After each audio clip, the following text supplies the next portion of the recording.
Hello there, you little muppets. Welcome back to James Redmond TV. Welcome to another video. I'm a muppet. Right, today we're talking about a little bit of breaking news. I love the way my YouTube channel's not structured. I just do whatever I want and it's boss. I even come on camera with mangled headphones. Szoboszlai could be joining Liverpool. I don't get excited over this stuff and I don't think you should either. But let's talk about this. Liverpool's representatives have met with Liverpool have met with Szoboszlai's representatives to give you the full context of the story recently. David Ornstein is someone who's reporting on this. A little bit of the information I know about David Ornstein, he's more credible than most, and if he says something you should maybe listen, but it doesn't mean that it's on the line and you also don't know the context behind these stories. But two reports have came out, one saying that we've met with his representatives, and two, he has got a release clause active for 2 more days.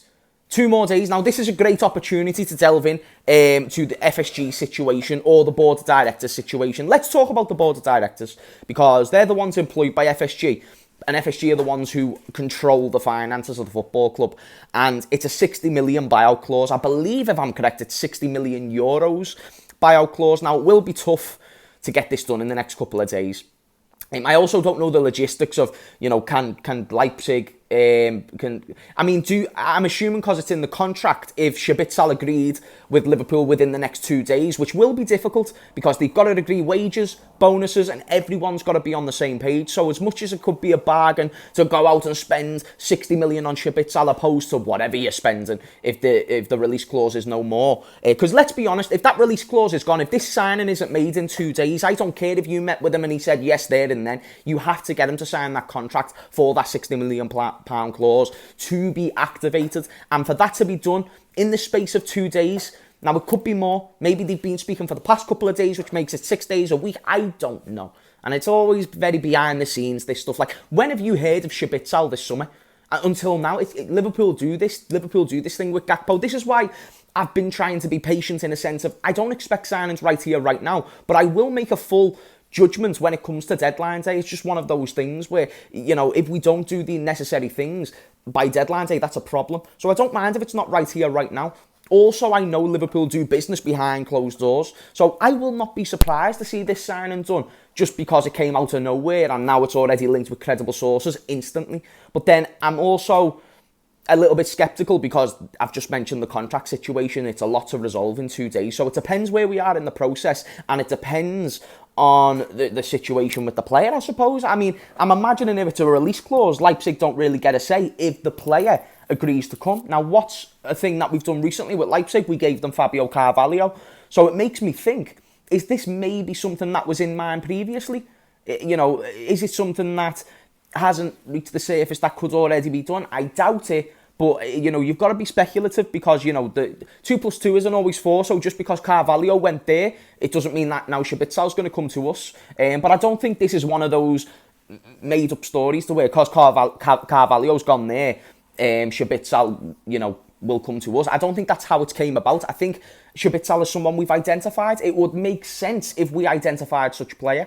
It's a player that can bring a lot of quality to our midfield, certainly one of the best young attacker midfielders in the world. You see him going to a big team in the future, and if that's the case, then that's someone that we should jump on. When you talk about that profile of midfielder, that big name, and in a mixture of a lot of promise, it's the perfect profile for the type of player that we should be looking for. So I'm actually coming on this video to give you some good news that I do believe we're in contacts with this player, but now going to the opportunistic point of view from the ownership standpoint, it's very important that they look at this like an opportunity, because if they get this signing done, but before 2 days before that release clause is no longer able to be activated, then that means that's smart business. You've now saved yourself a lot more money than what you would have spent, because I wouldn't be surprised to see Leipzig bump that price up to Kai Havertz amounts. Szoboszlai's better than Kai Havertz was when he came to the Prem, and he's around a similar age. So I'd suggest the idea that Szoboszlai coming to us could maybe be, one of those type of things, 80 million, 90 million, which we know we're not going to do. Even 60 million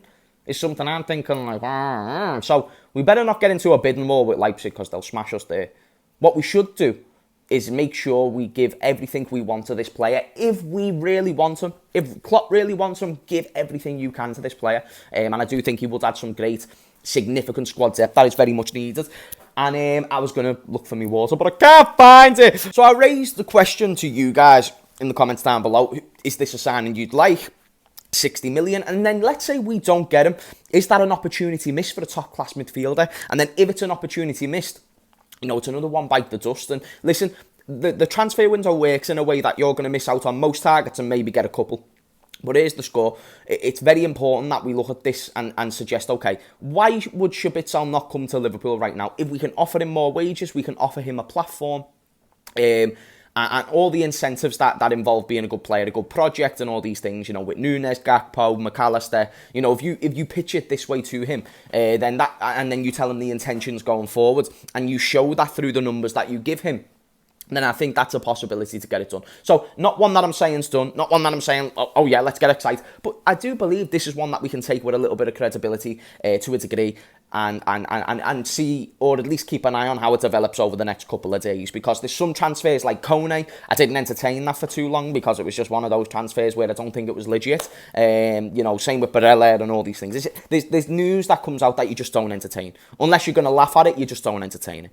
Whereas this is news that I think I will entertain, because it would be a very interesting thing if it was another one of those examples of Fabinho where he just came out of nowhere, or any of these players who sign out of nowhere, because it's happened a few times. Believe it happened with Jota, Gakpo, all these things. Sometimes it builds up like Thiago, but then you sometimes just get a gem out of nowhere, and I like it. Do it Randy Orton style, you know what I mean? Little RKO out of nowhere, and then we don't expect it. And also FSG are onto something there, or the marketing team's onto something, because they know that if you just get a player out of nowhere and it's a random signing, people are like, go ahead then. People start looking into it, they're less judgmental.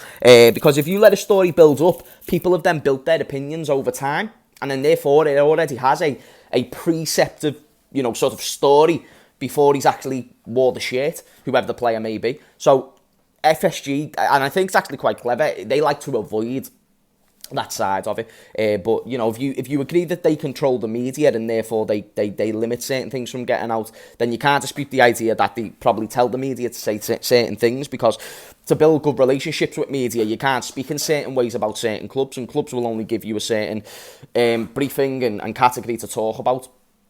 So I do think there's things that's smart about FSG not letting the transfer news build up, because I think if we got Szoboszlai out of nowhere, that's quality. It's going to create great atmosphere around the fans. I think it's not everything that we need. Let's get that clear. We still need to make more additions. It's not let's get Szoboszlai and that's it. But it's a very exciting addition that gives us more reinforcements. And I mentioned in a video earlier, look at our current attacking options, which are great, but then also look at the potential of Szoboszlai coming in and getting those goals from midfield, because he's a free kick specialist, he's very good at passing, just a very, very sound player. Wonder of a left foot. But yeah, man, let me know in the comments down below what you think about the player, and please do leave a like on this video, and let me know if you think the news is credible. But yeah, until the next video, I'll see you all in a bit. Peace.